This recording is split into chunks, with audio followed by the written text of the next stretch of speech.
23-июнь дүйшөмбү. Кызыл Кыя өткөрүү пунктунда электрондук кезек системасы ишке киргизилди. Келечекте кезек күтүүнү азайтуу жана чек арадан өтүүнү тездетүү максатында системаны башка чек ара постторунда жайылтуу пландалууда. Ошто үйү буздурулган адамдарга кытайлык компания турак жай салып берет. Өлкөнүн курулуш тармагы жыл башынан бери $100 миллион арматура импорттаган. Кыргызстанда 6 айга көмүрдү автоунаа менен ташып чыгарууга тыюу салынды. Январь-апрель айларында Кыргызстандан $112 миллион алтын экспортталган. Негизги сатып алуучулар Швейцария жана Улуу Британия болгон. Жалал Абад облусунда 2 ири инфраструктуралык долбоор ишке кирди. Облустук оорукананын 7 кабаттуу имаратынын жана заманбап спорт комплексинин курулушу.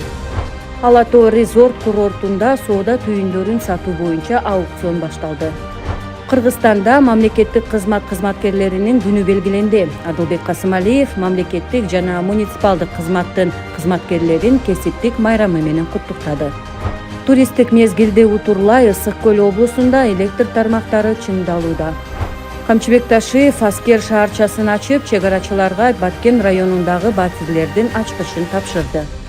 Кыргызстандын мамлекеттик чек арасын коргоо үчүн дрондор колдонула баштады. 24-июнь шейшемби. Кыргызстан жыл башынан бери дээрлик $43 миллион 63 миң тонна мунай продуктыларын экспорттады. 1-июльдан тарта сот аткаруучулар башкы прокуратурага өткөрүлүп берилет. Жарылка Садыр Жапаров кол койду. Министрлер кабинети социалдык фондко пенсиялык топтоолордун каражаттарын кыргызстандык эмитенттердин акцияларына инвестициялоо укугун берди. Мамлекетке өзгөчө ири өлчөмдө зыян келтиргендиги үчүн УКМКнын төрагасы Камчыбек Ташиевдин буйругу менен Токмок шаарынын мэри Максат Нусувалиев, муниципалдык менчик башкармалыгынын башчысы Алишер Туратбек уулу жана Алькадр курулуш компаниясынын башкы директору камакка алынды. Автотранспорт каражаттарын каттоо боюнча мамлекеттик агенттик ачык аукцион өткөрүп, анда колдонулган жана жокко чыгарылган мамлекеттик номурлардан 88 тоннадан ашык алюминий сыныктары сатылды. Аукциондун жыйынтыгында республикалык бюджетке 11 миллион сомдон ашык каражат түшкөн. Адылбек Касымалиев жайкы Давос 2025 дүйнөлүк экономикалык форумуна катышуусунун алкагында Кытайдын мамлекеттик кеңешинин премьери Ли Цянь менен жолугушту. Сүйлөшүүлөрдүн жүрүшүндө Кыргыз-Кытай кызматташтыгынын эки тараптуу күн тартибиндеги актуалдуу маселелерди кеңири чөйрөлөрдү талкуулашты. Центрум Air авиакомпаниясы Өзбекстан менен Кыргызстандын борборлорунун ортосунда үзгүлтүксүз каттамдарды аткара баштады. Салык жана бажы кызматы автоматташтырылган маалымат алмашуу системасын ишке киргизди. Бишкекте 1000 жашыл дуал пилоттук долбоору ишке киргизилди. Анын алкагында имараттардын фасаддары жашылдандырылып жатат. Долбоор мектептерди жана турак жайларды камтыйт. 25-июнь шаршемби. Кыргызстанда электрондук апостиль кызматы ишке кирди.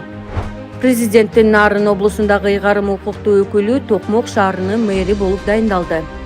Премьер-министр Адылбек Касымалиев Тяньцзинь шаарында бир катар кытайлык компаниялардын жетекчилиги менен сүйлөшүүлөрдү жүргүзүп, энергетика тармагында кызматташууну сунуштады. Микро, кичи жана орто ишканаларды колдоо долбоорунун алкагында Кыргызстандын ишкерлерине 9 миллиард сомдук үстөксүз насыялар берилди. Башкы прокуратура Бишкектин түштүгүндөгү 500 миллион сомдон ашык жер тилкесин мамлекеттин менчигине кайтарды. Жаңы окуу жылынан тарта Кыргызстанда ар бир окуучунун электрондук өздүк иши түзүлө баштайт. Президент Садыр Жапаровдун Малайзияга болгон расмий сапарынын алкагында премьер-министр Анвар Ибрагим менен сүйлөшүүлөрдү жүргүздү. Жолугушуунун жыйынтыгында эки тараптуу кызматташтыкты кеңейтүүгө багытталган бир катар документтерге кол коюлду.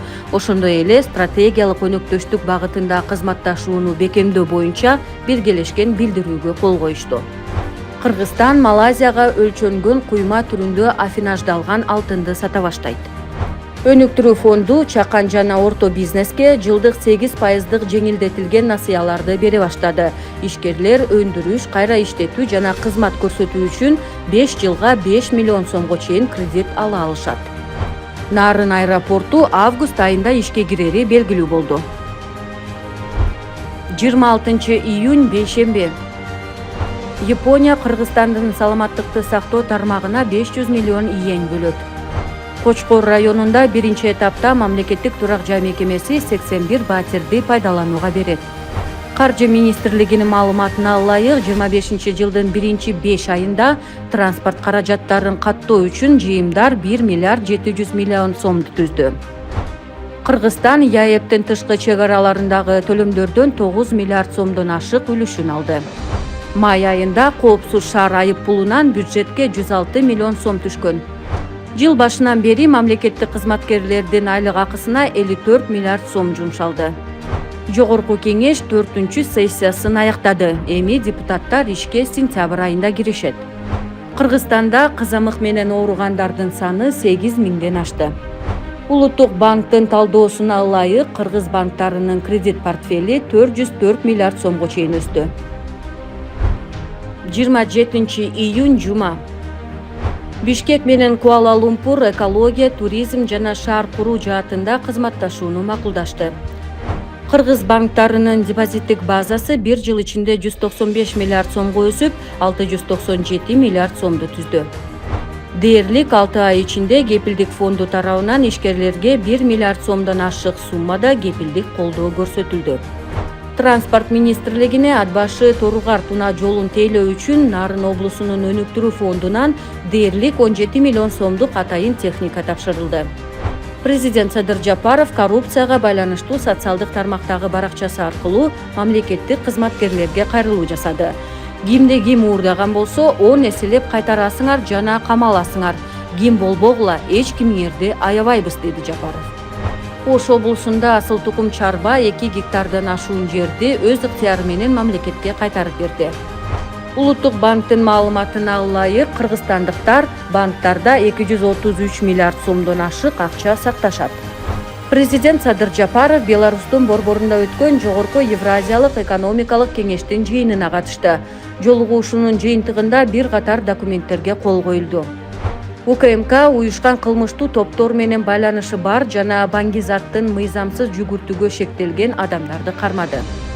Израилден 11 кыргызстандык эвакуацияланды. Кыргызстанда казинолордон бюджетке түшкөн киреше өсүүдө. 1-5 айда өлкө бюджетине 165 миллион сом түшкөн. Автоунааны каттоодон да бюджет толукталды. Ысык Ата районундагы Такыр-Тор тоо көлүнүн жарылып кетишинен улам МЧС тарабынан 3 айылдын тургундары эвакуацияланды.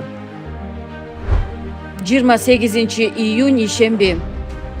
Чолпон Атадагы гидрометео кызматынын имараты мамлекетке кайтарылды. Нарын облусунда Галопс 2025 эл аралык ат оюндарына даярдыктар жүрүп жатат. Иш-чара июль айынын орто ченинде өтөт. Манас аэропортунда акы төлөнүүчү унаа токтотуучу жай жабылды. Жүргүнчүлөрдүн жана аларды тосуп алгандардын ыңгайлуулугу үчүн жаңы унаа токтотуучу жай ачылды. Ал башкы имараттын оң жагында ички каттамдар залынын кире беришинде жайгашкан. Асман авиакомпаниясы Алматыдан Тамчыга жаңы каттам ачты. Такыр-Тор көлүнүн жарылышынан улам коркунуч жаралган аймактарга өзгөчө кырдаал режиме киргизилди. Эвакуациялангандардын саны 950 адамга жетти. Эң көп жабыр тарткан Алмалуу айылы болду. Ал жерде бир көпүрөнү сел алып кетип, жолдогу унаа кыймылы токтотулган. 28-июнга карата сел коркунучу сакталууда.